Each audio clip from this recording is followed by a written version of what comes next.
Rebonjour à tous. En fait, pour la première vidéo, j'ai remarqué que pour le deuxième exercice, il existait en fait une autre méthode encore plus simple. En effet, euh, on peut utiliser la méthode de comparaison. Par exemple, il existe euh, une autre série qui est la série de 1 sur 1,2n. Et cette série-là, elles convergent. En effet, on peut écrire sous la forme suivante: 1 exposant n sur 1,2 exposant n, puisque 1 exposant n, ça va tout le temps égal à 1. Et si on utilise les lois exponentielles, on peut écrire sous la forme suivante: 1 sur 1,2 exposant n. Et ici, euh, ça ressemble aussi à la fameuse série géométrique qui est 1 sur 1,2 tout cela exposant n, où r, qui est la raison, est égal à 1 sur 1,2.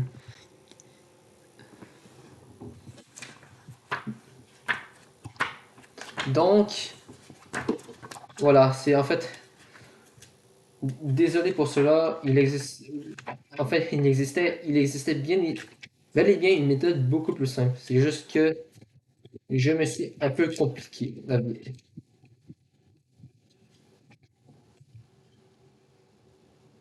Et bien sûr, nous savons que pour que ça converge, il faut que la raison soit strictement inférieure à 1, ce qui est le cas, puisque le dénominateur est beaucoup plus grand que le numérateur. Donc le terme final va tout le temps être inférieur à 1, strictement inférieur à 1. Donc ça prouve comme quoi ça converge. Et vous allez sûrement me dire, comment en fait marche la méthode de comparaison dans cette situation-ci. En fait, euh, mettons, si toi ton but c'est prouver que telle série converge ou diverge. Maintenant, si toi tu veux prouver comme quoi ta série converge, il faut que tu trouves une autre série qui, qui est supérieure ou égale à cette série-là, et qui lui converge. Puis justement, notre situation ici, 1 sur 1,2 exposant n est tout le temps, euh, comment dire, supérieur ou égal à ce terme-ci. Donc, c'est ce que je voulais dire, c'est la phrase suivante, l'équation suivante.